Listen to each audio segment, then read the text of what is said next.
वीर दशानन 10 कंधर, मैं रावण मैं ही लंकेश्वर। सोने की लंका, जय शिव भक्त हूँ मैं ब्राह्मण योगी विद्याधर। रावण की लंका, मैं तपबल से सम्राट बना, समता के लिए मैं युद्ध लड़ा। और उस पर राज करता दशानन को भी वेद का ज्ञान दिया। मैं रक्षक राक्षस योगीश्वर। लेकिन रावण दशानन कैसे बना? लोक विजय शिव भक्त हूँ मैं। वो कौन सी साधनाएं करता था? क्या आज भी कोई ऐसा इंसान है जो रावण की सिद्धि की राह पर चल रहा है, यानी दशानन साधना? आज हम मुलाकात करेंगे एक ऐसे इंसान से जो रावण को अपना गुरु मानता है। मनीष का दावा है कि वो दशानन की साधना के जरिए हर मुसीबत से टकराने की ताकत रखता है। दशानन रावण की साधना और उसकी सिद्धियों के जरिए होते इलाज के दावों की हकीकत जानने आज हम आ पहुंचे हैं मध्य प्रदेश के इंदौर में। फिलहाल छात्रों को मार्केटिंग के गुर सिखा रहा है रावण भक्त। मनीष की माने तो रावण 10 विद्या का ज्ञाता था। ज्योतिष से लेकर युद्ध कला, राजनीति, अर्थशास्त्र और तंत्र आदि सब विद्याओं में माहिर था। उन्हीं के बताए कई ऐसे मंत्र हैं जो आज भी पूरी दुनिया में पूरी तरह कारगर हैं। फिर चाहे बात मार्केटिंग की हो या बीमारियों के इलाज की। And another is incidental learning. No accidental learning अपन रोज करते हैं। रावण भक्त का प्रोफेसर रूपी चेहरा तो हमने देखा, अब जानेंगे बीमारियों के इलाज के दावों की हकीकत। रावण के मंत्रों के जरिए होते इलाज को देखने परखने अब हम हैं पलासिया इंदौर में, और रावण भक्त मनीष लगा है लोगों की परेशानियों की काट में। लेकिन पहले जानते हैं मनीष के दावों की हकीकत। मैं 5-7 साल से बहुत परेशान था। मेरा बिजनेस एकदम टोटल बंद हो चुका था। कर्ज बहुत बढ़ गया था। दिन रात बस टेंशन, लेन देन वाले चक्कर लगा रहे हैं, काम धंधा ना बिल्कुल, दुकान मेरी बंद हो चुकी थी। मेरे एक मित्र लेकर आया था 2 साल पहले मुझे यहाँ पे। कल से मैं दादा से मिला, दादा को पत्रिका लेकर आया था। दादा ने पत्रिका नहीं देखी, चेहरा देख के सब बताया। बोला तू 85% समय तेरा निकाल चुका है, 15% बचा। जब मेरे पास आया पूरा समय तो निकल गया है, अब क्या दिक्कत है? मैं बताया दादा ऐसी सी बात है, क्या करना? उन्होंने कहा ठीक है सब हो जाएगा, 15 दिन के अंदर तेरा सब काम चालू हो जाएगा। बस उसके बाद मैं कंटिन्यू आ रहा हूँ, दुकान मेरी चालू है। मेरा बिजनेस में थोड़ा लॉस हो रहा था, इस कारण किसी ने हमें सुझाव दिया कि मनीष शर्मा जी के पास जाया जाए, तो हम यहाँ आए और यहाँ से हमें काफ़ी फायदा हुआ। लोगों की माने तो रावण भक्त मनीष से उन्हें फायदा मिला है, और वो ये भी बता देते हैं कि आने वाले समय में क्या होने वाला है। जनरली जो पंडित जी रहते हैं वो नाम देते हैं बच्चे को। भैया ने पहले वाला हुआ था रुद्र, तो उसको सेम डे नाम दिया था। सेकंड हुआ ना तो उसको 1.25 महीने तक बोले बेटा रुक जा, अभी नाम नहीं देना है। और 1.5 महीने बाद वो एक्सपायर हो गया। मतलब हर चीज़ का आवाज़ भैया पहले से करा देते हैं। और मेरा जो जीवन रहा, मतलब मैं अपने बारे में कहूँ तो अगर भैया नहीं होते तो हो सकता था शायद मैं मेंटली डिस्टर्ब हो जाता, या फिर हो सकता था मैं भी पॉसिबल कि सुसाइड कर लेता।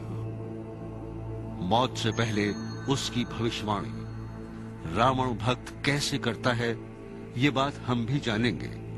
फिलहाल देखते हैं उनके इलाज का तरीका। जो हमारा मेन क्वेश्चन है वो करियर का नहीं, करियर का भी नहीं है, वही मतलब second out of India out of India. दोनों बुद्धिमान है, दोनों स्टबर्न है, जिनको अपन दूसरे लैंग्वेज में बोले तो थोड़े से जिद्दी है। तो इनके बीच में अगर जैसे कभी वैचारिक मतभेद हो जाए तो आंटी अपने को दखल अंदाजी नहीं करनी है, इनका वैवाहिक जीवन अच्छा रहेगा। ये इंडिया में सेटल नहीं हो। और जितनी रुकावटें आ रही है, एक काम ये करें कि पीले आसन पे बैठ के ओम नमः शिवाय की माला फेरे दोनों पति पत्नी, इतना कर ले पर्याप्त। आखिर सिर्फ फोटो देखकर किसी के व्यवहार की जानकारी कैसे दी जा सकती है? अच्छा, बेटे का क्या करियर थोड़ा? क्या करना है? ये इसने MBA कर लिया है, 3D एनिमेशन कर रहा है अभी।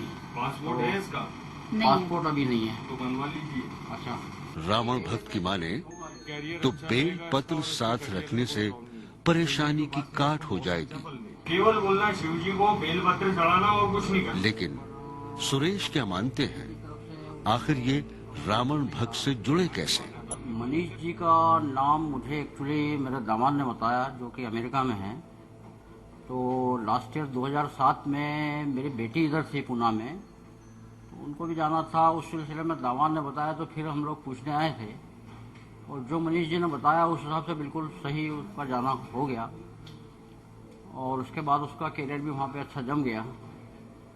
तो अभी भी उनका एक क्वेश्चन था, उसी के लिए हम लोग आए थे।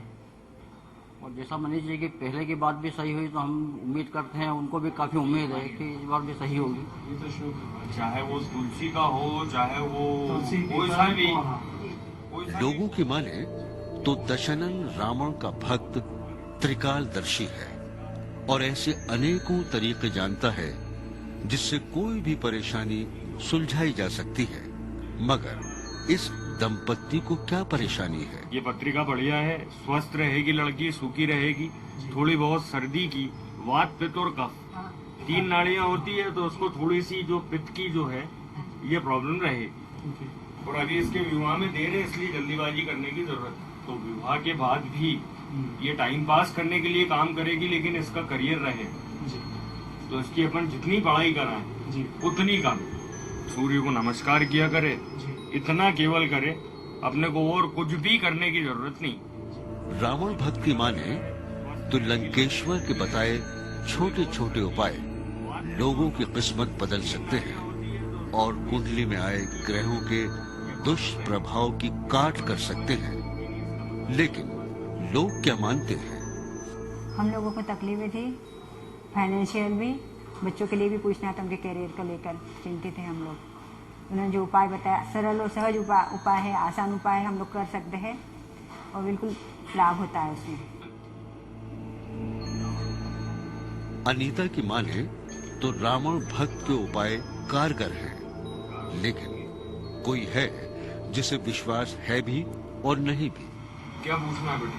सर, आपको मैंने बिजनेस के लिए लास्ट टाइम बताया था कि हम लोग का हमेशा जो भी ऑर्डर, मतलब हम लोग का प्रोजेक्ट चलते चलते रुक जाता है। आपने मुझे बताया था कि चमेली के तेल का दिया लगाना ऑफिस में, वो तो मैं कर ही रही हूँ, पर अभी भी वही हो रहा है जो पहले हो रहा था। तेरी पत्रिका में उतर की 7.5 3 मई के बाद शनि मार्गी होगा, 3 मई के बाद तेरे दिन बहुत अच्छे हो जाएंगे।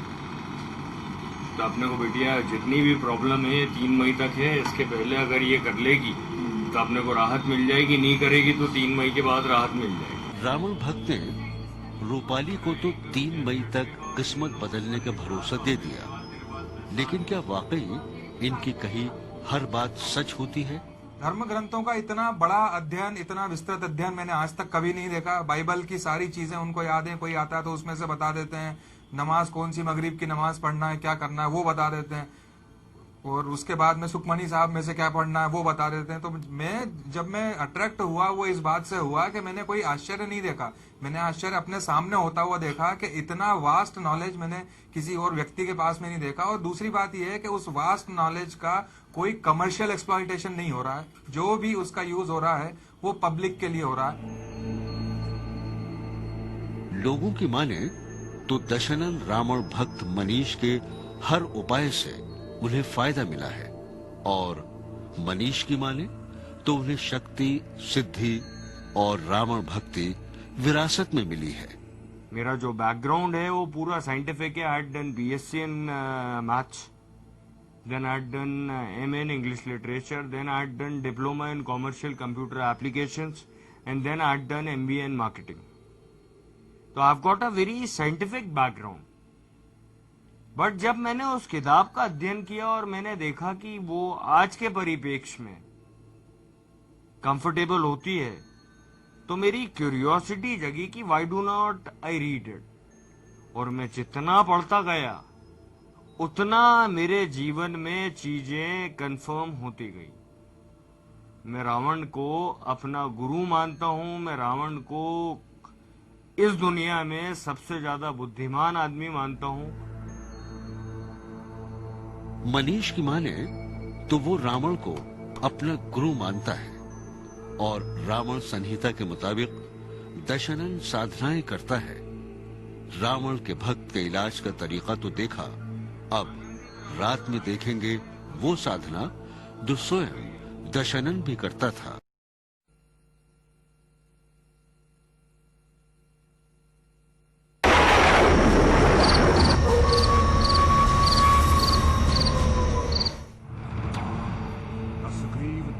रावण महापंडित था, उसे 10 विद्याओं का ज्ञान था और सभी तंत्र मंत्र यंत्र उसे सिद्ध थे।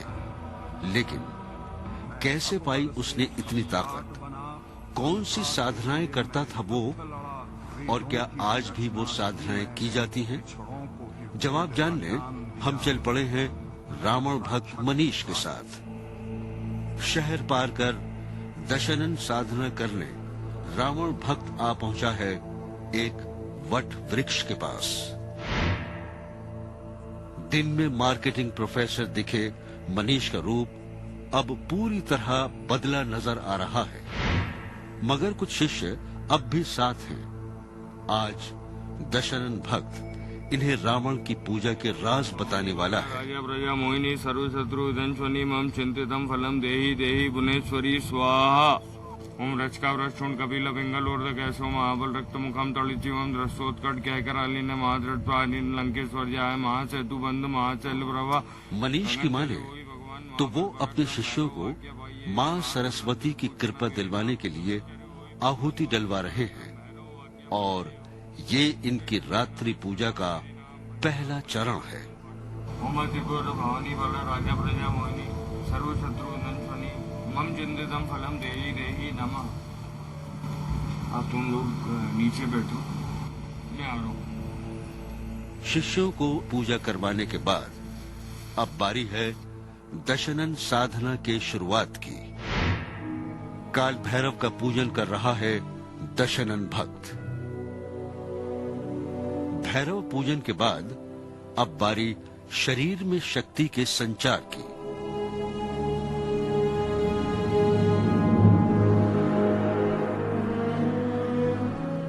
तंत्र में प्रयोग की जाने वाली कई विशेष चीजों से हाथों पर कुछ लिखने का प्रयास कर रहा है रावण भक्त।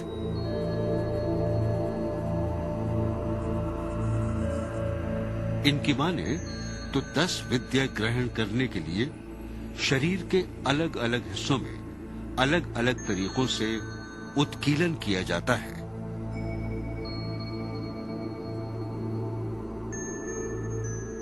ओम नमो भगवती सरस्वती वाग्वदनी ब्रह्मणि ब्रह्मरूपिणी ब्रह्मचारिणी बुद्धिवर्धनी मम विद्याम देहि देहि भुवनेश्वरी स्वाहा। ओम नमो भगवती सरस्वती वाग्वदनी ब्रह्मणि ब्रह्मरूपिणी ब्रह्मचारिणी बुद्धिवर्धनी मम विद्याम देहि देहि भुवनेश्वरी स्वाहा। हाथों पर हत्था जोड़ी और उल्लू के नाखूनों से कुछ लिखने के बाद अब अलग अलग मंत्रों से मुद्राएं बना रहा है रावण भक्त। ओम नमो भगवती सरस्वती भगवदनी ब्रह्मणि ब्रह्मरूपिणी ब्रह्मचारिणी बुद्धिवर्धनी मम विद्याम देहि देहि भुवनेश्वरी स्वाहा। मंत्र पढ़कर सर पर अलग अलग तरीके से हाथ रखने की ये अनोखी साधना विधि हम भी पहली बार देख रहे हैं, मगर सवाल तो ये भी है कि क्या वाकई दशनन दशकंधर रावण भी ऐसी साधनाएं करता था?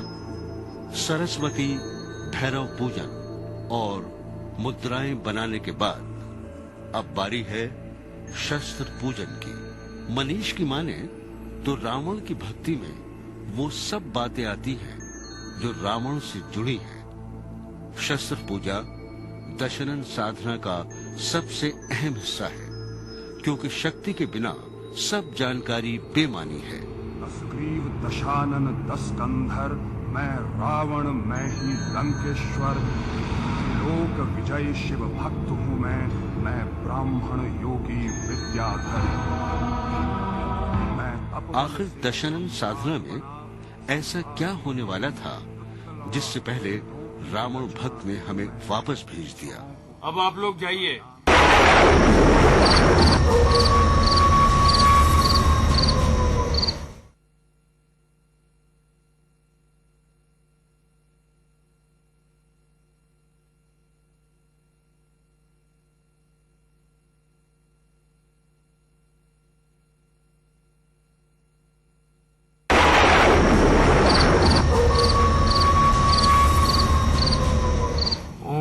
भगवती सरस्वती वाग्वदनी ब्रह्मणी ब्रह्मरूपिणी ब्रह्मचारिणी बुद्धिवर्धनी ममिध्याम देहि देहि भुवनेश्वरी स्वाहा। लंकेश्वर रावण की साधना और उस साधना की शक्ति की बदौलत परेशानियों की काट। लोगों की माने तो इंदौर मध्य प्रदेश के मनीष शर्मा के जीवन का सच यही है। कभी प्रोफेसर, कभी ज्योतिषी, तो कभी तंत्र साधक।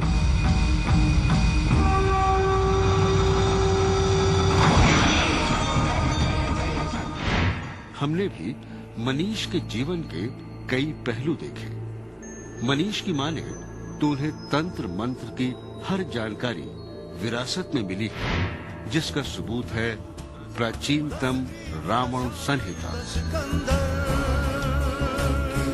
मनीष की माने तो रावण ध्वनि के जरिए सब कुछ कर लेता था, जो आज साइंस भी कर रही है। ध्वनि को सबसे बड़ा वैज्ञानिक अगर आज मैंने देखा है, people keep on talking about E is equal to MC square. People talk about the string theory. ये उस जमाने में महापंडित रावण स्ट्रिंग थ्योरी को फॉलो करने वाले थे कि वो एक ही समय में 3 अलग अलग मुख्तलिफ जगह पे मौजूद हो सकते थे। पुष्पक विमान की बात होती है आज के जमाने में, और आज के जमाने में बात होती है ब्लैक हॉक हेलीकॉप्टर्स।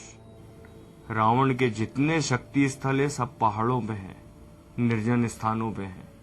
अब आप बोलेंगे कि वहां पे जो है वहां पे एयरपोर्ट्स हैं, एयरपोर्ट्स के अलावा हेलीपैड्स भी हैं। रावण संहिता सिर्फ ये बोलती है कि अगर आप शक्ति की उपासना कर सकते हैं तो आप ताकतवर बन सकते हैं।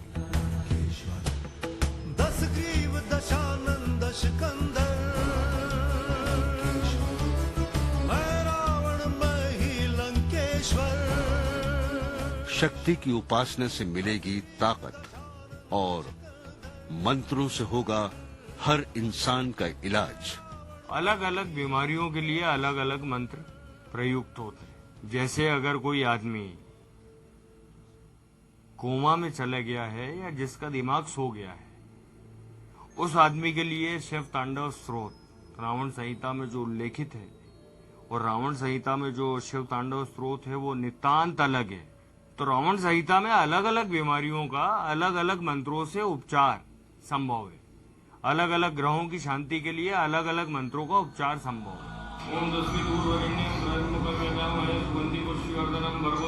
दशानन रावण का भक्त, शक्ति का उपासक और शिव योगी। आप मनीष शर्मा के अलग अलग रूपों और उसके इलाज के तरीकों के बारे में क्या मानते हैं? क्या वाकई मनीष वो साधनाएं करता है जो कभी दशानन रावण ने की थी? क्या वाकई सिद्धियों की बदौलत कोई इंसान त्रिकालदर्शी बन सकता है? अपनी राय हमें भी बताएं। आप अपने मोबाइल के मैसेज बॉक्स में ZKKM टाइप कर अपनी राय 57575 पर SMS करें। हमारा पता है काल कपाल Mahakal, FC 19 sector 16A, film city, Noida.